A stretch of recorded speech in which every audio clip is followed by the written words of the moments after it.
하나님 말씀 보도록 합니다. 하나님 말씀 빌립보서 3장 12절에서 14절까지 보도록 하겠습니다. 빌립보서 3장 12절에서 14절까지입니다. 같이 읽겠습니다. 내가 이미 얻었다 함도 아니요 온전히 이루었다 함도 아니라 오직 내가 그리스도 예수께 잡힌 바 된 그것을 잡으려고 달려가노라. 형제들아, 나는 아직 내가 잡은 줄로 여기지 아니하고 오직 한 일, 즉 뒤에 있는 것은 잊어버리고 앞에 있는 것을 잡으려고 표대를 향하여 그리스도 예수 안에서 하나님이 위에서 부르신 부름의 상을 위하여 달려가노라. 아멘. 지난주에는 오늘 본문, 똑같은 본문을 통해서 사도가 이렇게 고백하고 있는 것은 그가 구원의 확신을 가지고 있지 못하기 때문에 하는 고백이 아니라고 하는 사실을 말씀드렸습니다. 그가 이런 고백을 하는 이유는 그가 그리스도 자신을 알고 또 그를 닮기 위해서 그의 부활의 권능과 그의 고난에 참여함을 알고 그의 죽으심을 본받는 이 목표에 아직은 이르지 못했다, 이 사실을 고백하고 있다라고 말씀드렸습니다.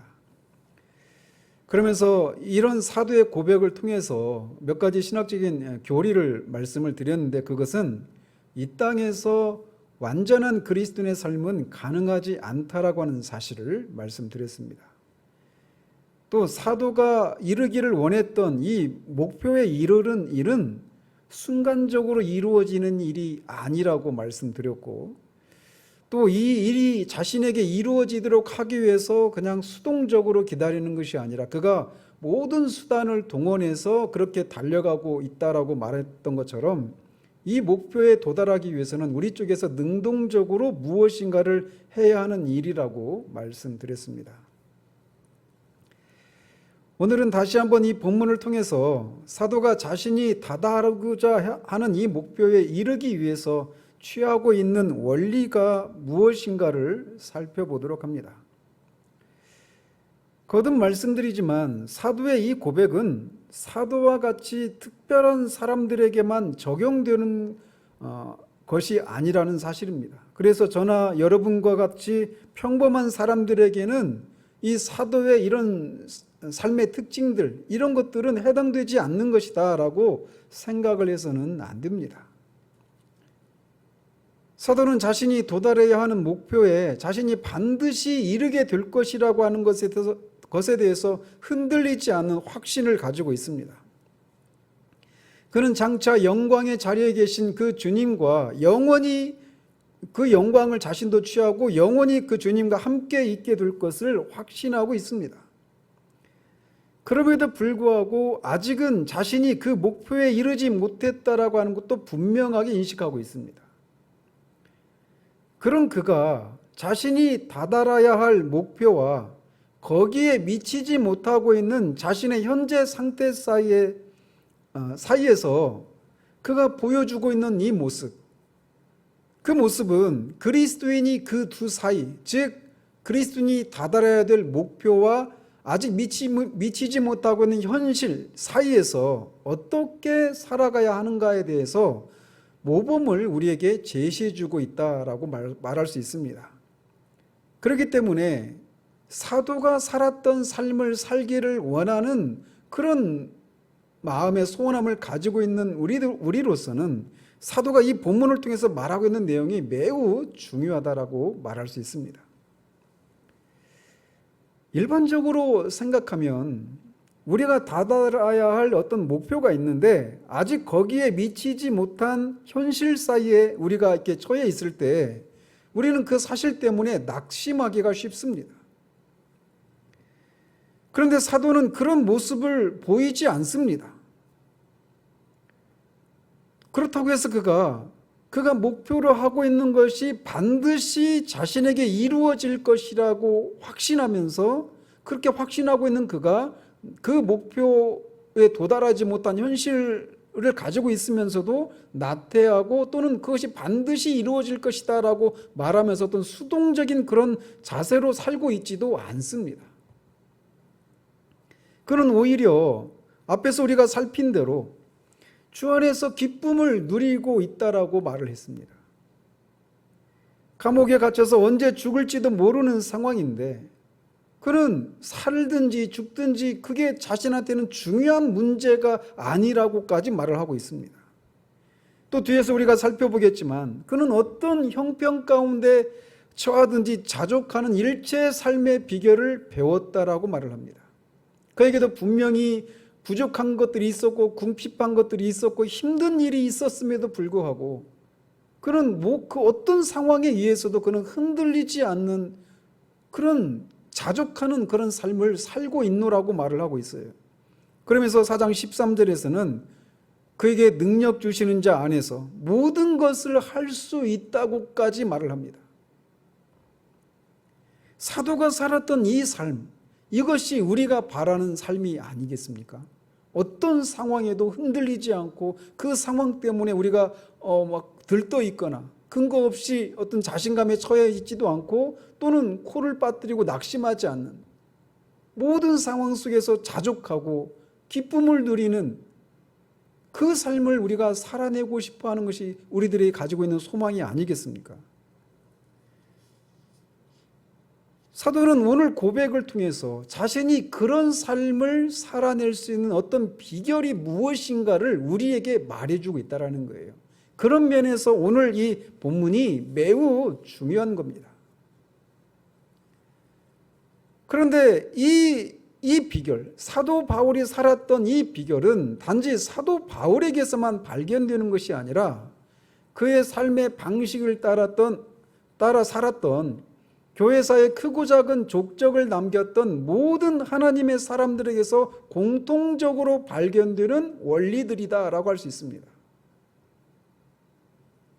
사도 바울을 포함한 이 하나님의 사람들은 과연 어떤 삶의 원리를 따라 살았기에 사도가 경험한 삶을 재현할 수 있었을까요?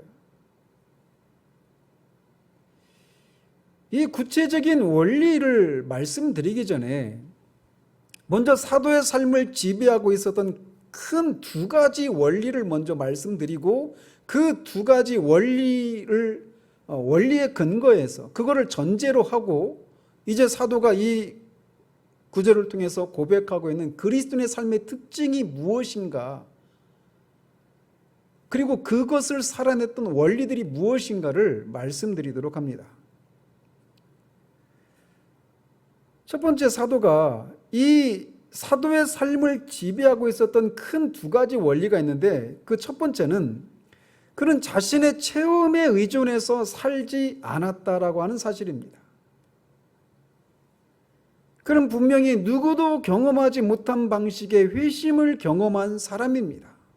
또 셋째 하늘에 올라갔던 적도 있고 특이한 방식으로 주님의 위로를 받기도 하고 성령의 인도하심을 경험했던 그런 체험을 가진 사람이에요. 그런데도 그는 이것들을 자랑하고 의존해서 살지 않았습니다. 오히려 그는 고린도후서 12장에서 자신의 약함과 능욕과 궁핍과 박해와 곤고를 기뻐한다라고 말을 합니다. 다른 말로는 그의 약함을 자랑한다라고 말을 하고 있어요. 그가 경험했던 이 놀라운 영적인 체험들을 자랑하고 그것을 의지해서 살아간다라고 말하고 있지 않다라는 사실이에요. 그가 이렇게 약함들을 자랑한다, 그것들을 기뻐한다라고 말한 이유는 그가 그렇게 약한 때 강하기 때문이라고 말을 합니다. 그는 과거에 자랑할 만한 놀라운 체험을 했지만 그것에 집착하고 그것들로부터 무엇인가를 끌어내려고 그렇게 자꾸 자신의 체험을 되돌아보면서 그걸 곱씹고 하는 이런 방식의 삶을 살지 않았다는 사실이에요. 그는 뒤에 있는 것은 잊어버리고 앞을 향해 달려가고 있습니다. 그렇다고 해서 이 사실이 그리스도인은 과거의 체험들을 전혀 생각하거나 이야기해서는 안 된다라고 하는 사실인가? 그건 아닙니다. 그렇지만 다만 여기에서 지금 말씀드리는 것은 사도는 이 과거의 어떤 체험들에 대해서 집착하거나 의존하지 않았다라고 하는 사실이에요. 사도의 삶을 지배하고 있는 첫 번째 삶의 원리는 바로 이것입니다. 과거의 체험에 대해서 집착하거나 의존하는 삶을 살지 않았다는 사실입니다. 또한 사도의 삶을 지배하고 있었던 두 번째 큰 원리는 지난주에도 말씀드린 것처럼 수동적인 삶을 살지 않았다라고 하는 사실이에요. 그는 앞에 있는 것을 향해 달려가는 삶을 살았고 그 목표 지점에 이르기 위해서 모든 수단을 동원하고 있다라고 말을 하고 있습니다. 이 두 가지의 삶의 원칙, 즉 과거의 체험을 의지하지 않는 것과 또 자신이 다다라야 될 그 목표 지점을 향해 자신이 동원할 수 있는 모든 수단을 능동적으로 그렇게 동원하는 삶을 살아가는 이 두 가지 삶의 원칙이 바울의 삶을 지배하는 큰 두 가지 원리였습니다. 그런데 바로 이 두 가지 삶의 원칙은 정확히 그가 앞에 2장 12절 13절에서 말했던 것을 그의 삶을 통해 살아내고 있는 것이에요. 그런 2장 12절 말미에서부터 13절에서 이렇게 말을 합니다. 두렵고 떨림으로 너희 구원을 이루라. 너희 안에서 행하시는 이는 하나님이시니 자기의 기쁘신 뜻을 이루시기 위하여 너에게 소원을 두고 행하신다라고 말을 했는데 바로 그것을 사도가 그의 삶을 통해 실증해내고 있는 거예요. 그래서 사도가 목표로 삼고 있는 이 온전한 그리스도인의 삶이라고 하는 것은 한편에서는 그것이 하나님의 사역이면서 동시에 다른 편에서는 우리가 해야 하는 어떤 일로 구성된다는 거죠. 우리는 이 삶의 목표를 위해서 우리 편에서 무엇인가를 능동적으로 해야만 합니다. 그렇지만 그런 우리의 삶이 있어도 하나님의 역사가 없는 한 사도가 목표로 했던 이 목표, 즉 모든 그리스도인들이 목표로 삼는 그것을 이룰 수가 없다라는 거죠. 이것이 사도가 살아냈던 삶의 배후에 있는 두 가지 큰 원리입니다. 과거의 체험을 의존하지 않는 한 가지 삶의 원리와 또 이 능동적으로 무엇인가를 하는 이 삶의 원리가 사도의 삶을 지배하는 큰 두 가지 삶의 원리들이었어요. 그렇다면 이런 큰 두 가지 원리를 따라 살아갔던 사도의 삶의 특징은 무엇일까요?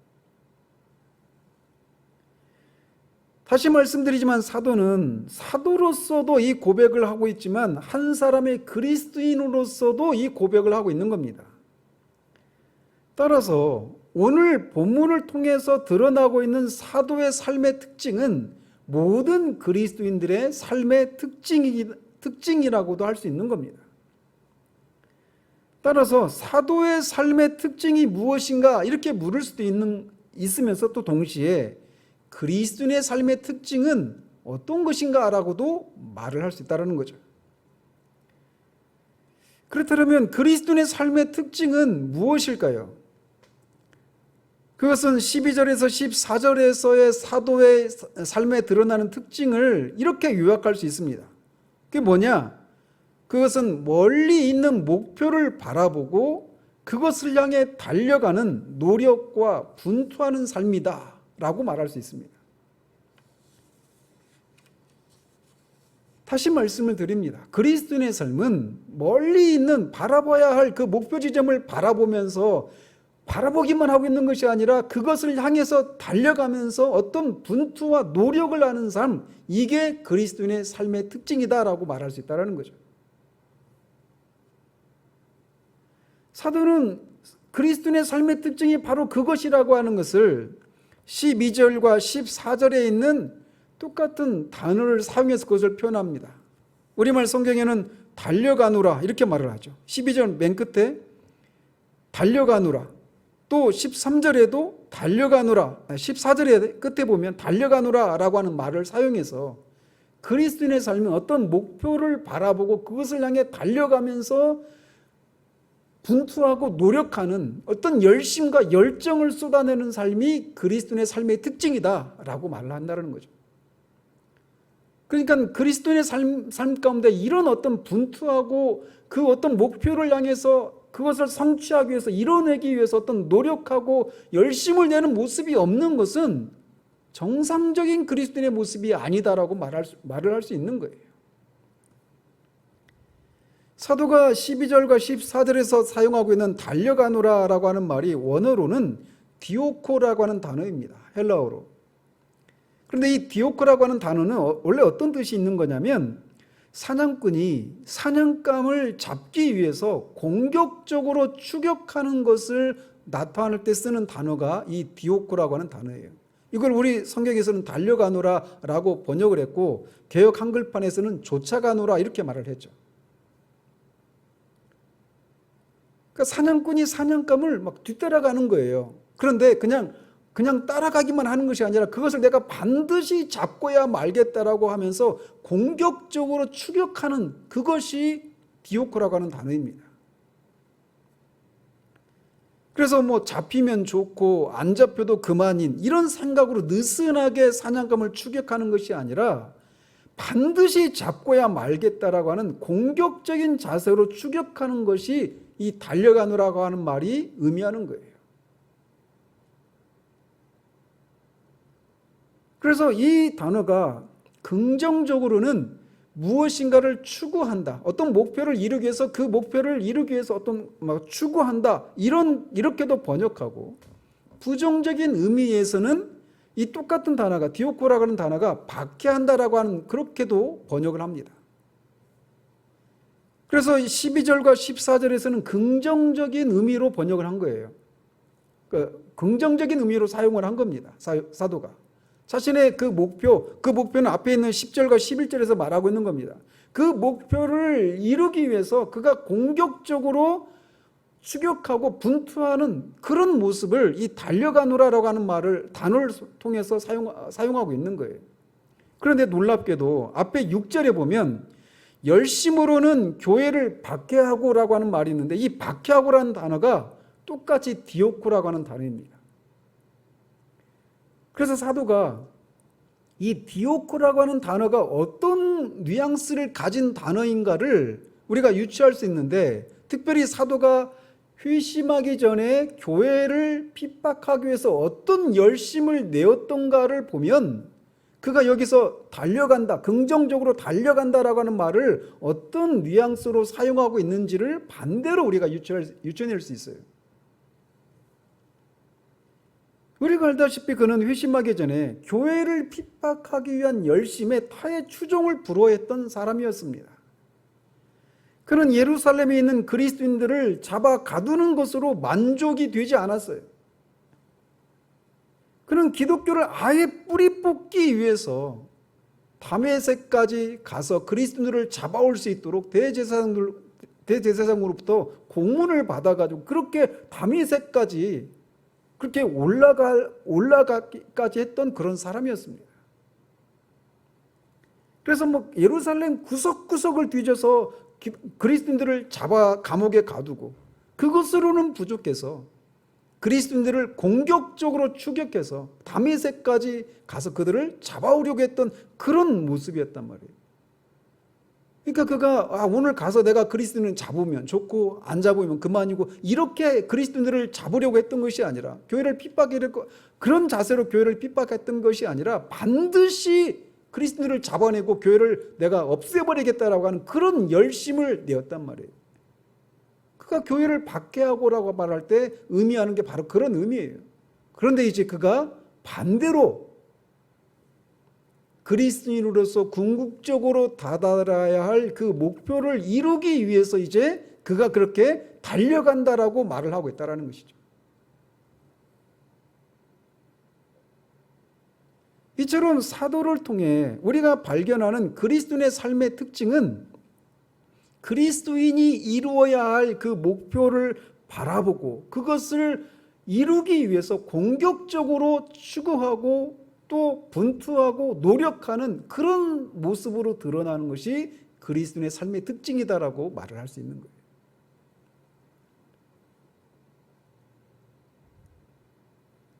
그러면서 사도는 그리스도인의 삶의 특징은 이렇게 목표를 바라보고 그것을 향해 달려가면서 분투하고 노력하는 이런 것이다라고 하는 것을 또 다른 단어를 사용해서 말을 해주고 있는데, 그게 뭐냐면 잡으려고라는 단어입니다. 잡으려고. 12절에서도 잡으려고 달려가노라 라고 말하고 있고, 또 13절에서도 이 앞에 있는 것을 잡으려고 달려간다 이렇게 말을 하고 있습니다. 이 잡으려고 하는 단어는 이 달려가노라고 번역된 이 단어보다 더 강렬한 의미를 가진 단어예요. 이 잡으려고라고 하는 이 단어는 이 육상 경기에서 경주자가 마지막 꼬린 지점을 향해서 막 달려가잖아요. 근데 그 마지막 순간에 조금이라도 더 빨리 그 꼬린 지점을 통과하기 위해서 손을 쫙 뻗는 거, 그 꼬린 지점을 잡기 위해서 손을 쫙 뻗는 이런 것을 연상하는 단어입니다.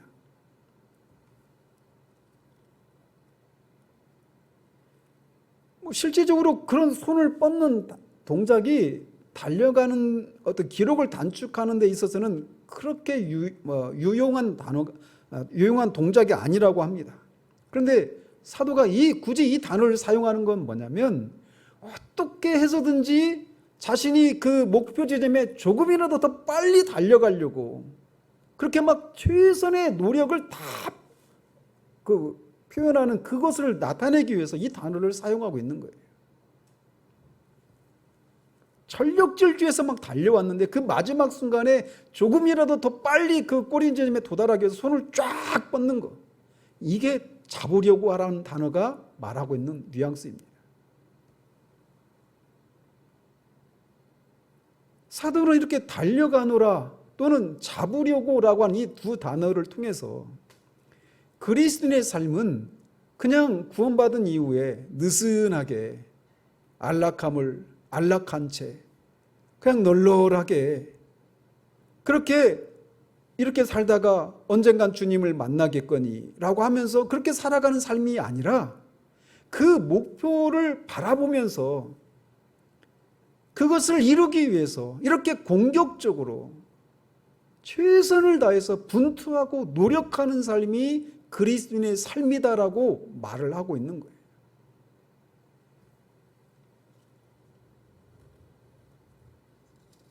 회심하기 전에 사도가 교회를 핍박하기 위해서 그렇게 전심전력을 다했던 것처럼, 회심한 이후에는 그 방향을 바꾸어서 온전한 그리스도인이 되고자 하는 것을 향해서 분투하고 열심을 내는 그런 삶이 그리스도인의 삶이다라고 말을 하고 있는 거예요. 우리는 흔히 교회에서 회심을 하는 경우들을 보면, 그리고 그 사람들이 어떤 신앙의 열심을 내는 모습을 보면서 네가 뭐 목사가 되려고 하느냐, 선교사가 되려고 하느냐 이런 얘기를 합니다. 그런 말 속에 이미 그리스도인의 삶은 어떤 목표를 향해서 달려가고 그것을 이루기 위해서, 얻기 위해서 분투하고 노력하는 이런 것들은 몇몇 특별한 사람들에게만 해당된다라고 하는 생각을 그런 말을 통해서 표현하고 있는 거죠. 그런데 이런 삶의 모습은 모든 그리스도인들의 삶이라는 거예요. 삶이어야 한다라는 겁니다. 그런 면에서 우리에게 이런 분투가 있는지 우리 자신을 정직하게 돌아봐야 해요. 그리스도인의 궁극적인 목표를 향해서 이런 열심과 분투하는 모습이, 열심을 내는 모습이 있는지 돌아봐야 한다는 거죠. 안타깝게도 회심의 초기에는 이런 열심과 분투들이 나타났다가 세월이 흘러서 점점 그냥 추억으로만 붙들고 있는 모습들을 우리가 흔히 보는 모습은 아닌지, 이렇게 자신이 도달하기를 원하는 그 목표 지점을 향해 달려가면서 이렇게 달려간다, 또 잡는다, 잡으려고 한다라고 하는 이런 단어를 통해 그렇게 분투하는 그런 삶의 특징이 그리스도인의 모습이라고 하는 것을 말해주고 있는 사도는 지난주에도 말씀드린 것처럼 갓 믿은, 갓 회심한 사람의 고백이 아니에요. 그는 이미 예수님을 믿은 지 30년이 넘은 그런 세월이 흐르는 상황 가운데 있는 사람이었고 노년에 이르렀던 사람이었단 말이죠. 그에게 있었던 이 열심이, 이 분투하는 삶이 목표를 바라보고 그 목표를 이루기 위해서, 그 목표 지점에 도달하기 위해서 전심전력하고 분투하는 이 모습이 갓 회심의 때에만 있어야 되는 것이 아니라 주님 앞에 다다르기 그 직전에까지 우리가 있어야 되는 것이 그리스도인의 삶의 특징이라고 사도가 말을 하고 있는 겁니다. 우리 중 누가 과연 나는 이미 충분히 그런 삶을 살았다라고 말을 할 수 있을까요? 근데 이 정도 했으니까 이 정도 되면 나는 좀 어느 정도 좀 뒤에서 느긋하게 그렇게 살아도 되지 않는가, 이렇게 말할 수 있는 사람이 누가 있어요? 안타까운 현실이 우리 가운데 있다는 것입니다. 따라서 우리는 이런 분투하는 목표를 바라보고 목표를 향해 달려가기 위해서 분투하는 그런 열심과 이런 것들이 우리 가운데 회복되어야 하는데, 이런 삶을 살기 위해서 무엇을 해야 하는가, 이거를 우리가 돌아봐야 하는 겁니다. 살펴봐야 하는 거예요. 그냥 무조건 두 눈 질끈 감고 돌격 앞으로를 외치면, 열심을 내자고 외치면 될까요? 그렇지 않습니다. 우리는 이 질문에 대해서, 즉 사도가 살았던 그리스도인의 삶의 특징이라고 하는 이 분투하는 삶이 어떻게 가능한가에 대해서도 오늘 본문을 통해서 우리에게 말해주고 있어요.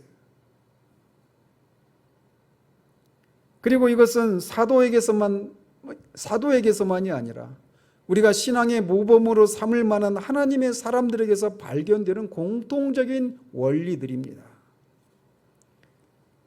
그러면 이런 삶을, 사도의 삶 속에서 드러나는 목표 지점을 향해서 달려가면서 분투하는 그런 삶의 특징을 드러내는 어떤 원리들이 무엇인가 라고 할 때, 그 첫 번째 원리는 자기 성찰 혹은 자기 반성의 삶이 있었다라는 겁니다.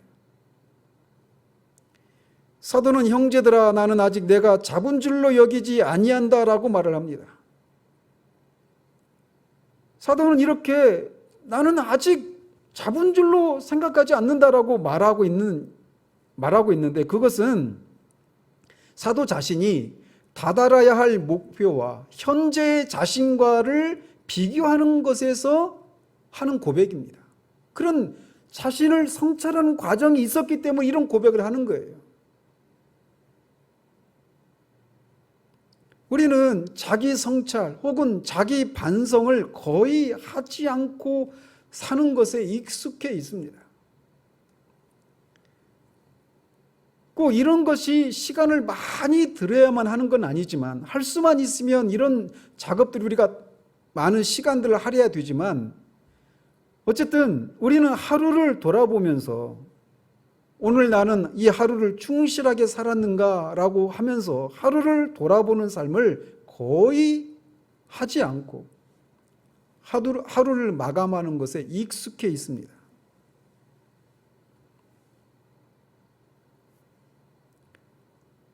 오늘 하루 나는 엄마로서, 아빠로서, 또는 남편으로서, 아내로서, 자녀로서, 학생으로서, 직장인으로서, 목사로서 내가 내 삶의 자리에서, 내 위치에서 내가 해야 될 일들에 얼마나 충실하게 살았는가, 그렇게 하루를 정직하게 돌아보면서 반성하고, 내가 이런 부분에서 부족했구나, 그러면 내일은 내가 어제 했던 그런 실수를 반복하지 말아야지 라고 하면서 좀 더 나은 내일을 살아가는 과정을 통해서 어제보다 나은 내가 되는 거잖아요. 이게 일반적인 삶 속에서도 우리에게 매우 중요한 요소입니다. 마찬가지로 그리스도인의 삶을 살아가는 데 있어서도 이 자기 성찰 혹은 자기 반성이라고 하는 것은 매우 중요한 요소예요. 물론 영적 침체에서도 우리가 다룬 것처럼 잘못된 방식으로 자기를 반성하고 성찰하는 것 때문에 우울해지고 영적인 침체에 빠지는 경우들이 있습니다.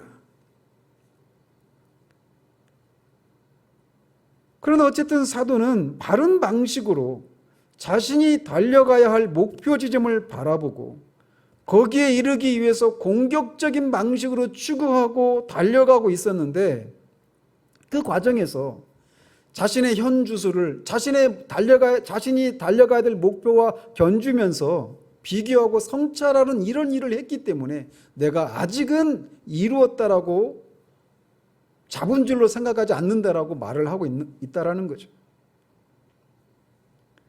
그는 스스로 만족해서 이만하면 되었다라고 하지 않습니다. 우리 신앙생활에서 자기 만족만큼 위험한 것도 없습니다. 이만하면 됐지. 내가 주님을 위해서 이만한 고난을 겪었으면 됐지. 또 내가 뭘 또 다른 어떤 고난을 더 견디란 말인가. 이런 식으로 우리가 생각하면서 침체에 빠지잖아요. 그런데 사도는 그렇게 하지 않고 있다는 겁니다. 그가 알기를 원했던 것, 강렬히 알기를 원했던 것 중에 하나가 그리스도의 고난에 참여하는 것을 알기를 원했던 거예요. 이미 수많은 고난을 겪었는데도 그는 아직도 나는 그리스도의 고난에 참여하는 것을 알기를 원한다라고 말하고 있단 말이죠.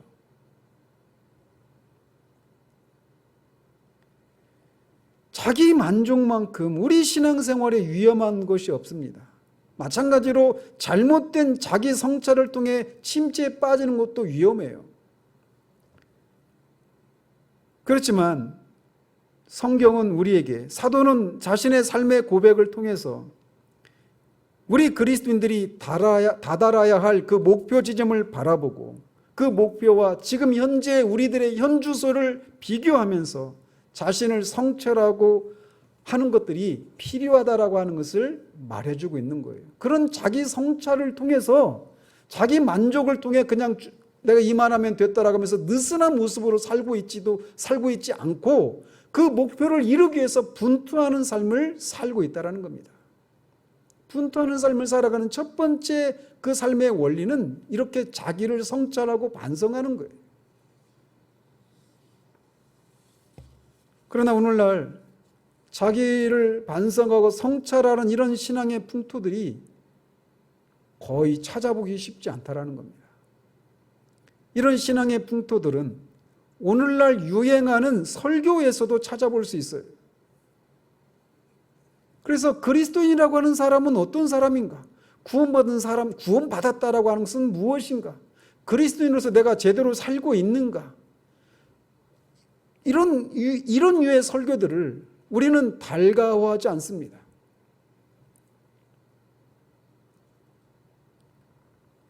그런 유의 설교들은 사람들에게 인기가 없어요.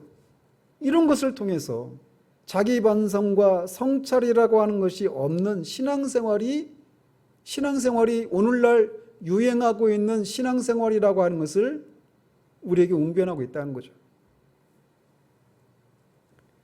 그러나 자기 성찰과 반성이 없는 신앙은 자기 만족에 빠지거나 성경에서 지지하지 않는 신앙생활을 하기가 쉽습니다.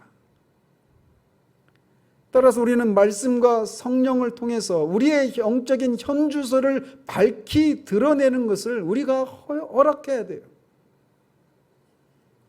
이 일은 두려움을 동반합니다. 그래서 만약 성찰의 결과 나는 그리스도인이라고 생각했는데 아니면 어떻게 되지? 라고 하는 그런 두려움들이 우리 가운데 있어요.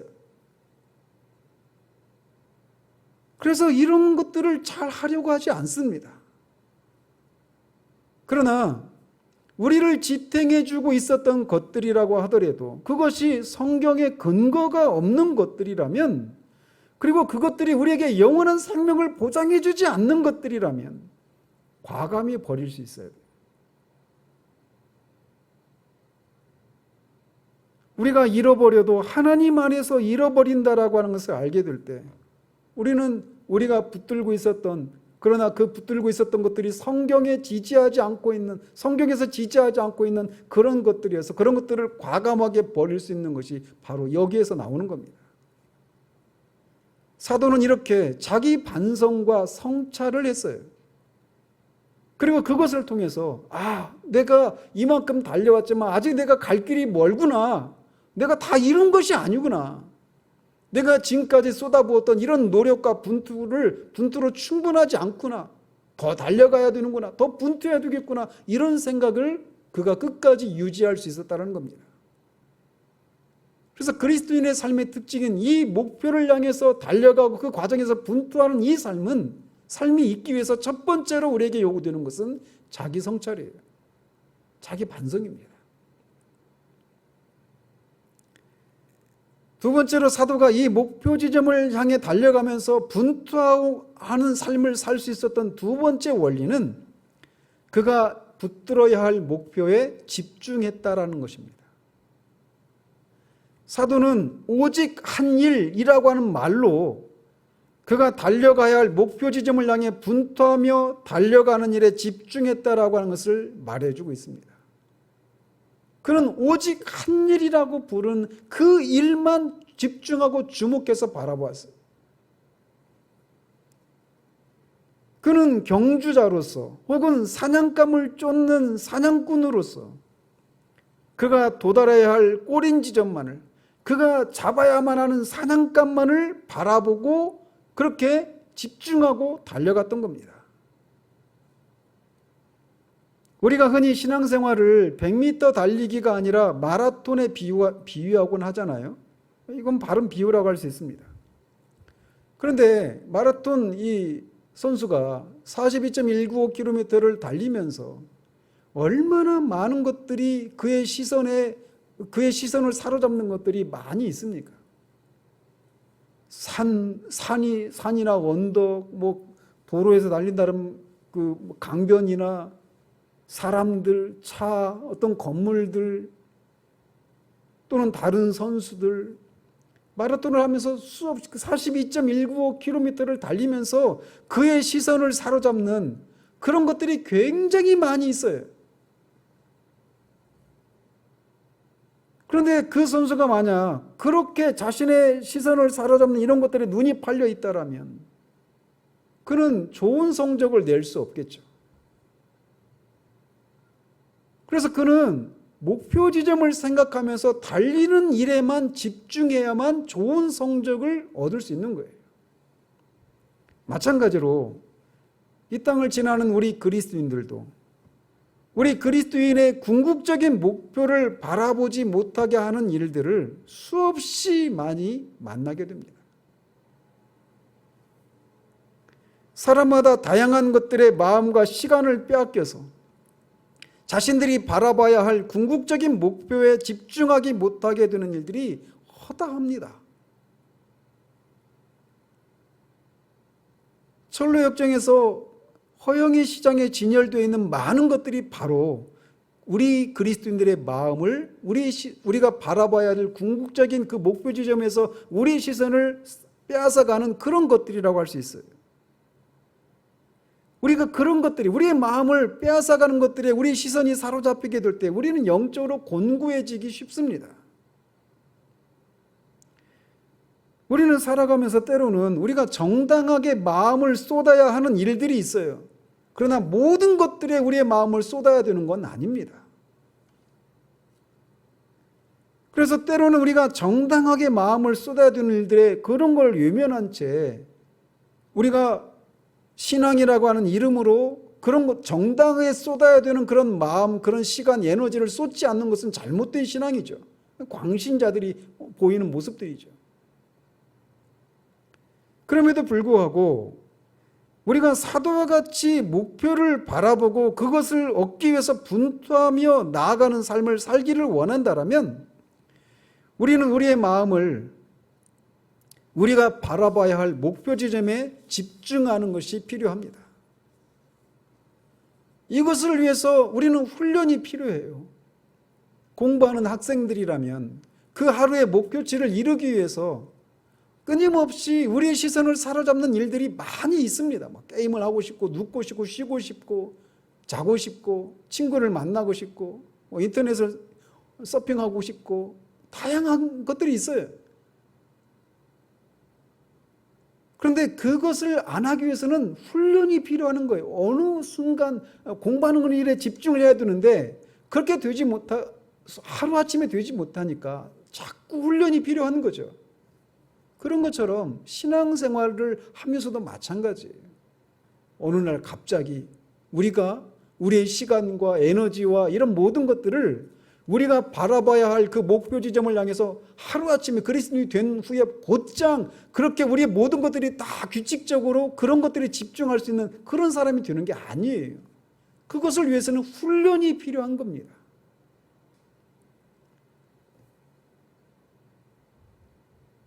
어쨌든 사도는 이렇게 오직 한 일만을 바라보고 그것에 집중하는 삶을 살았습니다. 이런 집중하는 그 원리가 그가 목표 지점을 향해 달려가는 일에 분투하는 삶을 살게 했던 두 번째 원리예요. 세 번째로 사도가 살았던 그런 목표를 이루기 위해서 분투하는 삶을 살았던 세 번째 원리는 뒤에 있는 것은 잊어버리는 것입니다. 앞에서도 잠시 말씀드렸지만 사도가 여기에서 말하고 있는 것, 뒤에 있는 것은 잊어버린다라고 말할 때 그게 의미하는 것이 그리스도인은 이제 자신의 회심에 대해서나 또는 과거에 경험했던 것들을 더 이상 생각하거나 말해서는 안 된다라고 하는 것을 말해주는 게 아니에요. 우리가 그때 그 회심의 때 있었던 일들을 어떻게 잊을 수 있겠습니까? 평생을 가도 잊지 못하죠.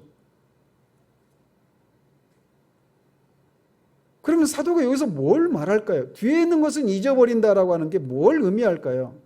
그것은 앞에서 제가 이 사도의 삶의 특징의 큰 두 가지 원리를 처음에 말씀드렸잖아요. 그 첫 번째로 과거의 체험에 의존하지 않는 삶을 살았다라고 말했던 건데 바로 그것을 말하는 겁니다. 뒤에 있는 것은 잊어버린다라고 하는 게 과거의 자신의 체험을 의지하고 의존하는 또 그것을 자랑하는 이런 삶을 살지 않았다라는 거예요. 즉 사도가 말하고 있는 것은 우리가 자랑하고 우쭐대기 위해서 과거를 돌아보는 그런 삶을 살지 않았다라는 겁니다. 마라톤 경주를 하고 있는 선수가 자신이 얼마나 멀리 왔는가를 뒤를 돌아보면서 내가 여기까지 왔다니 이렇게 자신을 대견하게 생각하고 자랑하면 그런 마음으로 뒤를 돌아보다가 넘어지고 또는 좋은 기록을 낼 수 없게 되는 것이죠. 그는 앞으로 달려가야 할 그 목표 지점을 계속 주시해서 달려가야 되는 거예요. 물론 우리가 뒤를 돌아보는 것이 때로는 우리에게 위로를 주는 일들이 있습니다. 앞으로 달려가야 할 그 목표 지점만 생각하면 지치다가도 이 정도까지 내가 왔구나 이런 생각하는 데서 힘이 나고 위로를 얻는 경우들이 있어요. 그런데 뒤를 돌아보는 것이 이만하면 되었다거나 이런 정도까지 내가 이루었다니 라고 하면서 스스로를 대견하게 생각하고 자랑하기 위해서 뒤를 돌아보는 것은 사도가 취한 방식이 아닌 겁니다.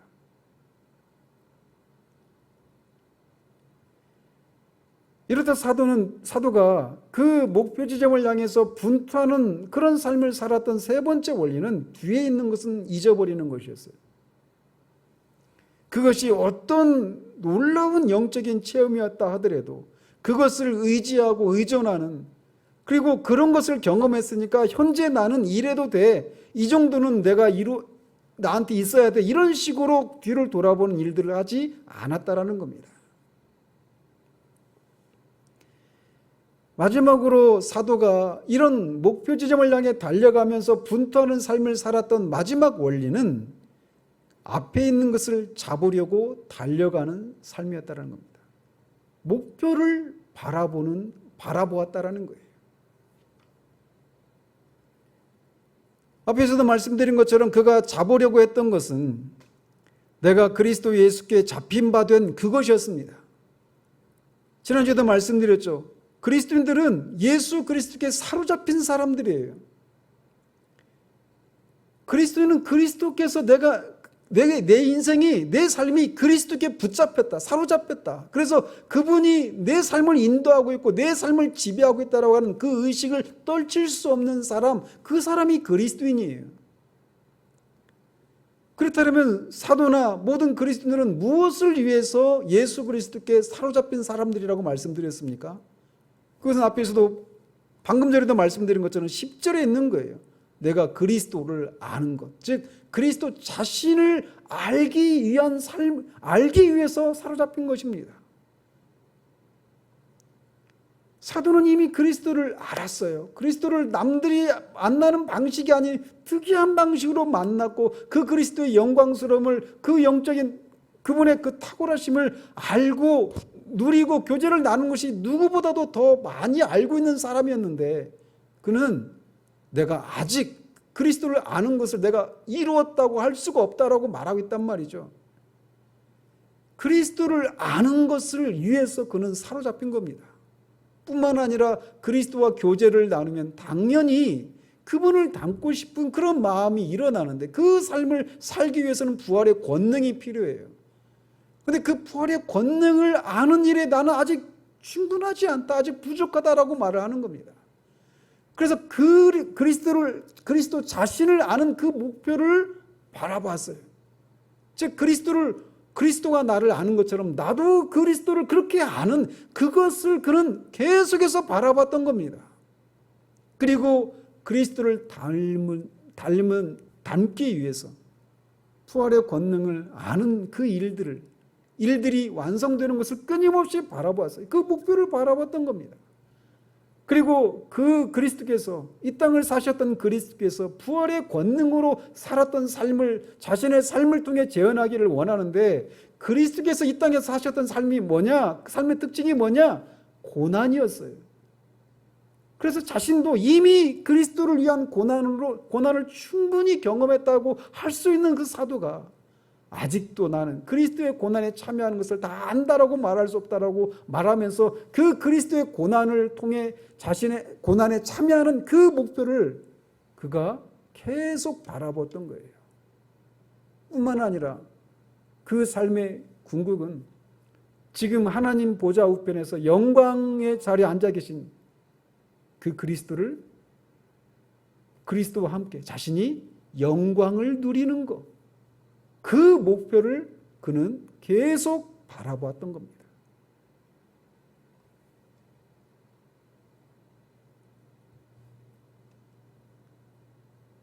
사도는 그의 앞에 있는 이 목표를 바라보았기 때문에 뒤에 있는 것은 잊어버릴 수 있었던 거예요. 그가 경험한 것들, 그가 이루어낸 것들은 정말 엄청난 것들이었습니다. 지금 이 고백을 하고 있는 이 사도가 어떤 고난을 받았고 어떤 놀라운 일들을 이루어냈는지 우리는 사도행전을 통해서, 다른 서신들을 통해서 그거를 볼 수가 있습니다. 그러면서 우리 자신이 그걸 보면서 내가 전에는 이런 사람이 아니었는데 내가 이런 일들을 이루었다니, 내게 이런 변화가 일어났다니, 이렇게 말할 수 있는 그런 엄청난 것들을 경험했음에도 불구하고, 그래서 그것을 통해서 스스로를 대견하게 여기고 그것을 이루지 못한 다른 사람들을 보면서 우쭐대거나 그렇게 할 수 있는 그런 위험이 있었지만, 그가 그렇게 하지 않을 수 있었던 게 뭐냐? 목표를 바라봤다는 겁니다. 그렇게 뒤에 있는 것들을 잊어버릴 수 있었던 거예요.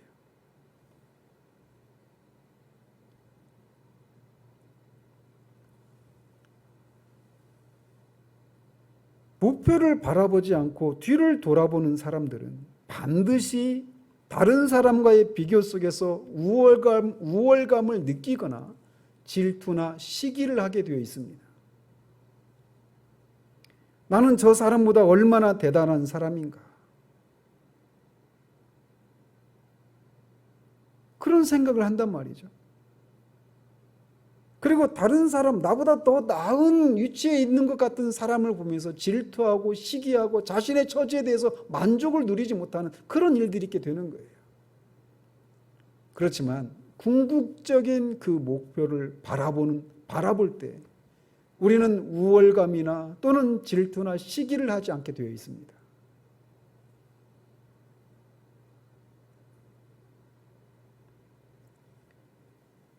다시 말씀드리지만 그가 바라봤던 목표 지점은 앞에 10절과 11절에서 말하고 있는 거예요. 사도는 그것을 위해서 자신이 그리스도 예수 안에서 하나님이 위해서 부르셨다라고 말을 합니다. 하나님이 불러내신 거예요. 이것을 이루기 위해서. 하나님이 우리를 세상에서 하나님이 위로부터 우리를 불러내신 목적은 바로 이것입니다. 그리스도 예수 안에서 흠이나 주름 잡힌 것이나 티가 없이 온전한 모습으로 드러나는 그것을 위해서 우리를 불러내신 거예요. 우리를 불러내신 삶의 목표가 이것이라고 하는 것을 잃어버리면 우리의 삶이 우리가 원하는 대로 펼쳐지지 않을 때 낙심하고 그리스도인의 삶을 살아갈 동력을 잃어버리게 됩니다. 그런 면에서 우리는 그리스도 자신을 아는가? 그분을 닮아가는 일을 위해서 부활의 권능을 알고자 하는가? 그리스도께서 부활의 권능을 힘입어 이 땅에 사셨던 고난의 삶에 참여하는 것이 무엇인지 아는가? 이 표대를 바라보고 뒤에 있는 것들은 잊어버리고 있는가? 우리 자신을 돌아봐야 하는 겁니다. 사도가 달려갔고 또 사도의 가르침을 따라 살아갔던 많은 하나님의 사람들처럼 우리가 달려가야 할 삶도 바로 이런 삶입니다. 우리가 이 표대를 바라보면서 이것을 얻기 위해서 공격적으로 추구하고 분투하는 그런 일들을 방해하는 일들이 이 땅에서 정말 많습니다. 저는 이 코로나 바이러스 사태가 지속되면서 저나 여러분들이 많이 지쳐있는 것을 봅니다.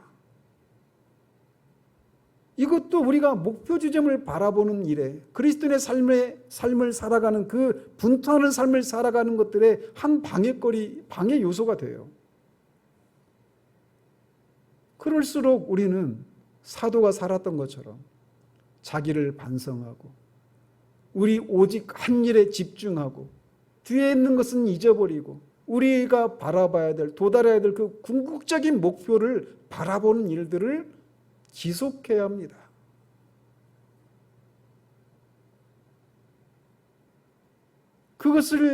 그런 일을 하는 것을 통해 사도가 말하는 것처럼 어떤 상황 속에서도 주 안에서 기뻐하고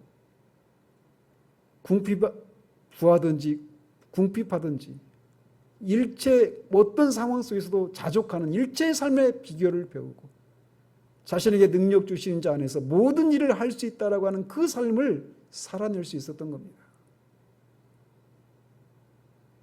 여러분의 바라봐야 될 그 삶을 바라보고 하루를 반성하는, 자기를 반성하는 성찰하는 그런 삶을 다시 시작하십시오. 그것이 자기 만족으로부터 우리를 건져줄 겁니다. 그리고 그 목표를 바라보는 데 방해하는 그 모든 것들로부터 우리의 시선을 돌려서 우리가 바라봐야 될 것들만, 그 오직 한 일에만 집중하는 그 삶을 다시 시작하십시다. 뒤에 있는 것은 잊어버리십시다. 그게 우리의 부끄러움이든지 또는 자랑할 만한 것이든지 뒤에 있는 것은 잊어버리십시다. 앞에 있는 것을 바라보십시다. 그럴 때 우리는 뒤에 있는 것을 잊어버리게 됩니다. 그리고 그 앞에 있는 것을 바라보면서 이 땅에 있는 것들의 그 진정한 가치를 우리가 알아보면서 그것들이 더 이상 우리의 마음을 빼앗지 않게 될 것입니다. 그것이 사도가 살았던 삶의 특징이었고 모든 그리스도인의 삶의 특징인 것입니다. 목표 지점을 바라보고 그것을 향해서 분투하는 삶을 살아가는 것, 그것이 그리스도인의 삶의 특징입니다. 기도하겠습니다. 하나님 아버지, 감옥에 갇혀 있는 이미 그리스도께 사로잡힌 삶을 시작한 지 30년이 넘는 세월을 살았던 사도가, 또 이미 수없이 많은 고난을 헤쳐온 사도가 아직도 나는 온전히 이루었다라고 말할 수 없다라고 말하면서 그 수많은 업적을 쌓은 사도가 아직도 앞에 있는 것을 붙잡으려고 달려간다라고, 분투하고 있다라고, 모든 수단을 동원하고 있다라고, 전심전력하고 있다라고 말을 하고 있습니다. 그 삶의 원리가 자기를 반성하고 한 가지 목표에 집중하고 뒤에 있는 것은 잊어버리고 앞에 있는 것을 바라보는 이 삶의 원리를 따라 산 결과, 그런 삶을 살았던 것처럼 우리도 다시금 우리가 처한 현실들을 인해서 낙심하고 손을 늘어뜨리고 코를 빠뜨리고 있는 이 현실에서 벗어나서 사도가 살았던 그 삶을 다시금 살아내는, 그래서 정말 우리를 불러내신 그 하나님의 부르심에 합당한 삶을 살아가는 우리 모두 될 수 있도록 주님 우리를 새롭게 해주시기를 소원합니다. 예수 그리스도의 이름으로 기도합니다. 아멘.